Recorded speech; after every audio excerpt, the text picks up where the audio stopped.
자, 과학비 수업 시작하도록 하겠습니다.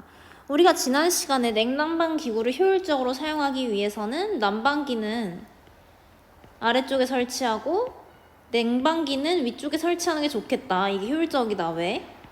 따뜻한 공기는 위로 올라가려고 하고 그 다음에 차가운 공기는 아래로 내려가는 그런 특징이 있기 때문에 물론 이게 무자르듯이 그렇잖아요. 공기가 무자르듯이 위로만 올라가고 아래로만 올라가고 당연히 이제 위에다가 난방기를 놓았을 때도 아래로 내려오는 공기들이 있지만 어쨌든 간에 이게 가장 효율적이다라는 걸 우리가 배웠었어요. 그죠?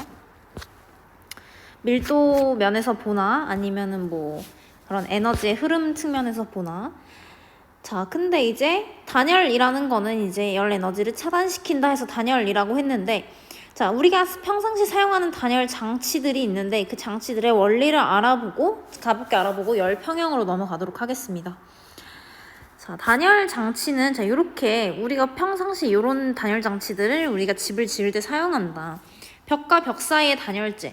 이게 단열재라는 게 큰 게 아니라 이 단열재들은 저번에도 얘기했다시피 애당초 이 소재가 열이 잘 안 통하는 소재일 수도 있고, 즉 열 전도율이 낮은 소재일 수도 있고, 아니면 공기가 차 있어서 공기는 열 전도율이 매우 낮다고 했죠. 따라서 공기가 차 있도록 해서 열 전도율을 떨어뜨려 주는 걸 수도 있다.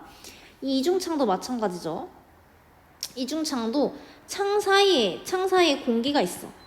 공기가 있어서 얘가 열 전도율이 떨어져. 열 전도율이 떨어지니까 단열이 되는 거다.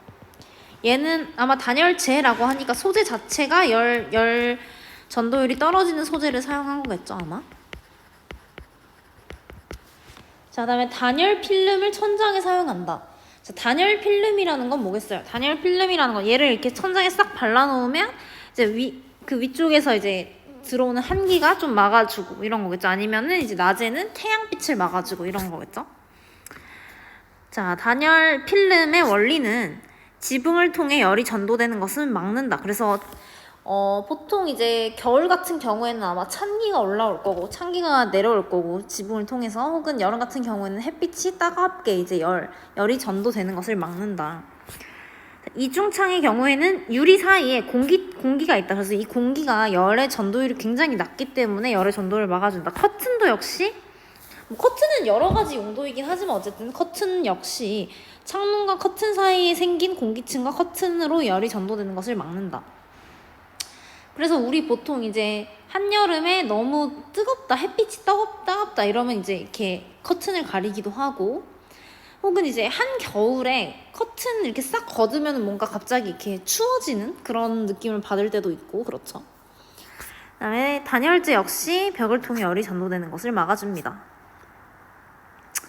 자, 그래서 이 외에는 단열 벽지라는 게 있대요. 벽지 중에 이런 그러니까 열 전도율이 낮은 소재로 벽지를 만들어서 일반 종이보다 열 전도율이 떨어지는 그런 벽지로 열 전도율을 막는 경우도 있겠고, 그다음에 창문에 에어캡이라고 해서 이제 얘는 에어캡이 사실 뭐냐면 이게 그거잖아요. 뾱뾱이. 그 우리가 흔히 말하는 뾱뾱이. 걔가 에어캡인데 사실 생각해보면 이 뾱뾱이를 우리가 왜 뾱뾱 누를 수 있냐면 그 사이에 공기가 차 있기 때문이잖아요. 그래서 이 공기 때문에 열이 전도되는 것을 막아준다. 그래서 왜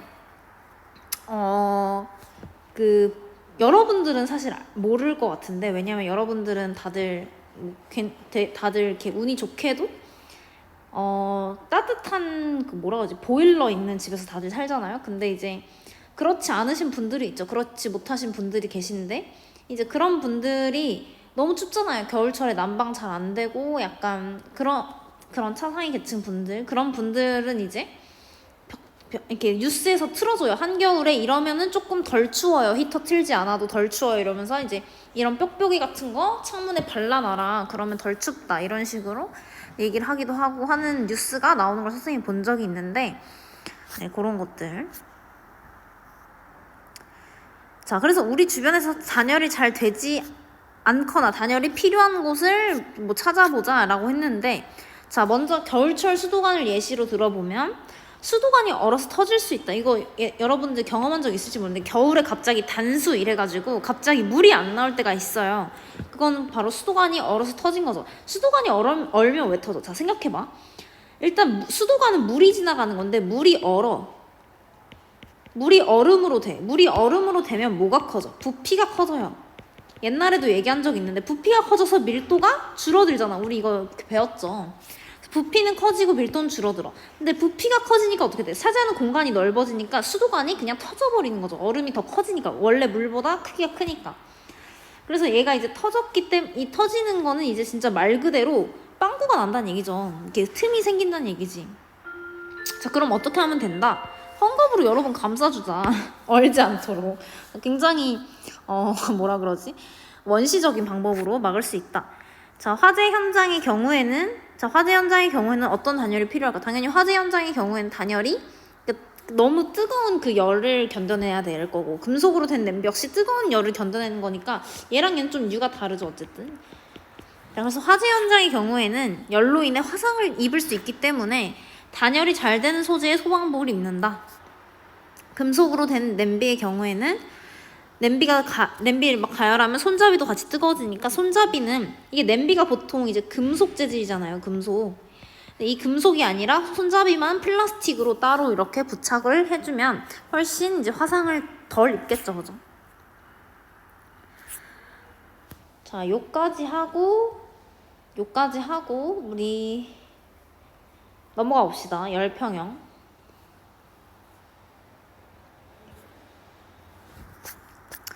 자, 열평형이라는 개념은 처음 들어보죠. 근데 우리가 결국 다 아는 현상입니다. 예를 들어 우리가 그렇게 얘기하죠. 우리 손 차가워지면 옆에 있는 친구 손 잡으면서 뭐라고 해? 손 차가워지면 옆에 있는 친구 손을 잡으면서 손이 너무 차가우니까 네 손을 잡아서 나도 좀 따뜻해지고자 옆에 있는 친구 손을 잡는 거잖아. 자, 그러면은 그거 왜 그런 거야? 내가 따뜻한 손과 차가운 손이 있었어.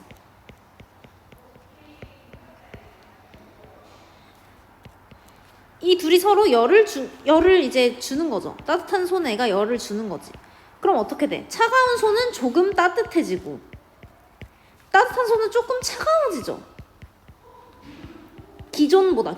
그래서 비슷하게 돼요. 결국 비슷하게 수렴하는 거잖아, 지금. 그러니까 우리가 손을 잡는 거잖아요. 이게 바로 열평형 현상이라는 거야. 열이 평형을 이뤘다고. 온도가 다른 두 물체가 서로 열 에너지를 이제 한쪽이 주는 거죠. 열 에너지가 많은 쪽에서 열 에너지가 적은 쪽으로 열을 주면서 열 평형에 도달할 수 있겠다라는 거죠. 그래서 요거 한번 봅시다.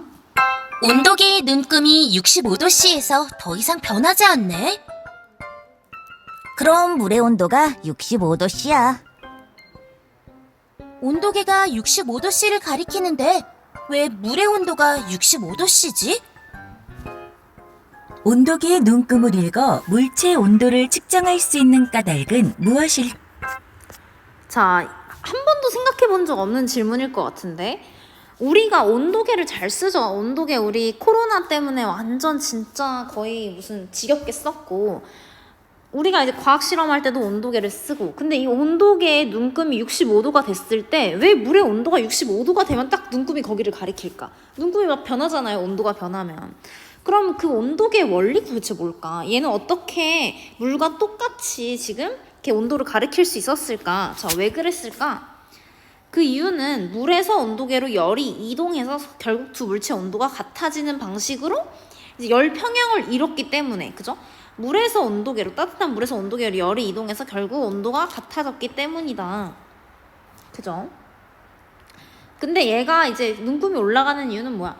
열 에너지를 받으면 이 온도계 속 안에, 이게 온도계가 크게 두 종류가 있는 것 같아요. 학교에서 쓰는 온도계는 알코올이 든 온도계가 있고 수은이 든 온도계가 있는데, 얘는 주로 빨간색이고 얘는 은색이에요, 안에 든 액체가. 그래서 보통 우리가 쓰는 건 얘죠.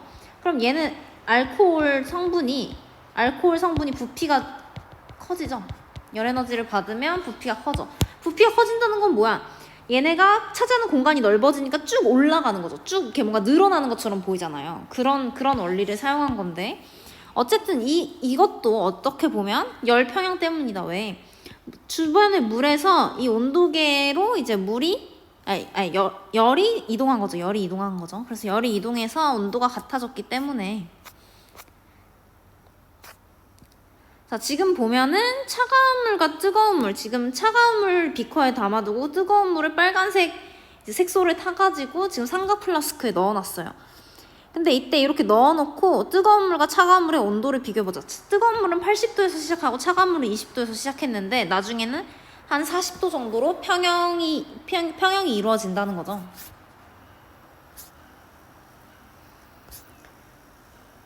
자, 그래서 시간의 흐름에 따라 뜨거운 물은 온도가 내려가고 차가운 물은 온도가 올라간다. 즉 열이 이쪽에서 이쪽으로 이동한 거죠. 열의 이동, 그죠? 열 에너지가 이동했다. 자, 그러면 물의 온도가 변한 까닭은 뭐야? 뜨거운 물에서 차가운 물로 열이 이동했어. 그래서 뜨거운 물은 열을 잃었어. 그래서 열 에너지를 잃었으니까 온도가 내려갔고 차가운 물은 열 에너지를 얻어서 온도가 올라간다. 자, 그럼 같아진 이유 더 이상 온도가 변하지 않는 까닭은? 당연히 갖고 있는 에너지가 같으니까. 즉 온도가 같아져. 온도가 같아지는 건 뭐야? 갖고 있는 열 에너지가 같다. 열 에너지가 같기 때문에 더 이상 잃거나 얻을 열이 없다는 거죠. 그래서 열 평형을 이루었다. 이게 바로 열 평형을 이루었다. 이렇게 설명하는 거죠. 서로 온도가 같아져서 더 이상 잃거나 얻을 열이 없는 상태. 이게 바로 열 평형이 일어났다라고 하는 거죠. 자, 그래서 이 열이라는 거는 온도가 높은 물체에서 온도가 낮은 물체로 이동하는 에너지를 열이라고 한대요. 이거는 정의니까 외워줘야겠죠. 중학교 상에서는 온도가 높은 물체에서 온도가 낮은 물체로 이동하는 에너지를 열 에너지라고 정의를 하고 이 열의 양을 열량이라고 하는 거죠. 열의 양을 열량이라고 하는데 열량의 단위로는 칼로리 또는 킬로칼로리를 사용한다. 당연히 1000칼로리가 1킬로칼로리죠. 그죠? 자, 그래서 뜨거운 달걀을 찬물에 넣었을 때 시간에 따른 입자의 온도는 이러하다. 자, 지금 보면은 달걀을 구성하는 입자와 물을 구성하는 입자가 이렇게 만나겠죠. 지금 물에서. 그래서 이게 입자들이 딱 보면서 얘는 원래 뜨거웠으니까 운동이 굉장히 활발해요. 운동이 활발하다는 걸 뭘 의미해? 온도가 높다. 온도가 높다는 건 뭘 의미해? 열 에너지가 많다. 자, 근데 얘는 지금 운동이 둔해요. 운동이 둔하다. 얘는 온도가 낮다는 걸 의미하고 온도가 낮다는 건 열 에너지가 적다는 걸 의미하죠. 지금 물은 지금 찬물이고 달걀은 지금 막 이제 끓여가지고 뜨거운 상태야. 그 상황에서 식히면 어떻게 되냐면 얘네가 이게 서로 열을 주고 받는 거죠. 어디서 어디로? 여기서 여기로 주겠죠. 달걀에서 물로 열 에너지가 이동하겠죠. 열 에너지가 이동해서 결국 얘는 처음보다 둔해지고 달걀은 처음보다 둔해지고 물은 처음보다 활발해진 상태에서 열 평형이 일어나겠죠. 그죠? 그래서 물은 미지근해지고 달걀도 미지근해지는 거죠. 열 평형은 높은 물체와 온도가 낮은 물체가 있을 때 서로 접촉하면 온도가 높은 물체에서 낮은 물체 열이 이동 포인트죠. 열이 이동해서 서로 물체가 온도가 같아진다. 이런 상태를 우리는 열 평형이 일어났다라고 한다. 이런 열 평형 어디서 이용하냐면 자, 우리는 일단 온도계를 뜨거운 음식이 꽂으면 우리 스테이크 하러 가면 이렇게 온도계 이렇게 해가지고 이 스테이크가 몇 도다 이렇게 해주잖아요. 그래서 열평에 도달할 때까지 열이 이동한다. 그죠? 그다음에 여기 보면은 이건 좀 새로운 예시죠? 근데 이제 음료를 얼음에 넣으면 음료가 시원해지는 이유는 음료에서 얼음으로 열이 이동하는 거죠. 그죠? 열 에너지가 음료에서 얼음으로 이동해서 음료는 시원해지고 이제 얼음은 열 에너지를 받으니까 따뜻해지다가 이제 그 녹는 점을 넘기면은 녹겠죠. 그래서 물이 되겠죠. 자, 이렇게 열평형에 도달하고 있죠. 지금 뭐겠어요? 지금 보면은 근데 온도계가 원래 더 뜨거웠나 봐. 그죠? 그러니까 지금 이 상황에서는 온도계가 훨씬 뜨겁고 지금 내려가는 중인 거니까 오히려 이렇게 볼 수 있겠네요. 그죠? 온도계가 더 원래 뜨거웠고 지금 고기가 더 차가운 것 같아요. 그죠? 다시 올라가네. 뭐야 이게 온도계 고장난 거 아니야? 자, 잘 모르겠어요. 그러니까 얘들아, 이게 온도계라고 꼭 열을 받는 건 아니겠죠. 여기에 만약 차가운 물체가 있으면 온도계에서 열이 이동할 수 있는 거겠죠. 그 물체로. 자, 스스로 확인하기 봅시다. 275초. 이렇게 해버렸네. 자, 뭐 온도가 높은 물체에서 낮은 물체로 이동하는 에너지를 열이라고 하죠. 자, 2번. 온도가 높은 물체, 낮은 물체가 서로 접촉을 했을 때 시간이 지나서 온도가 높은 물체에서 낮은 물체로 열 에너지가 이동했기 때문에 온도가 같아진 그 상태를 우린 열 평형이라고 한다. 오늘 얘는 다른 거 뭐 다 기억 못해도 오늘 얘는 기억하고 갑시다. 열 평형. 요 세 글자는 기억하고 갑시다. 자, 단열이 된 통 안에 뜨거운 물체, 차가운 물체 같이 넣어두면 당연히 뜨거운 물체, 차가운 물체로 열 에너지가 이동하면서 얘는 미지근해지고 얘도 미지근해지는 그런 열 평형이 일어나겠죠?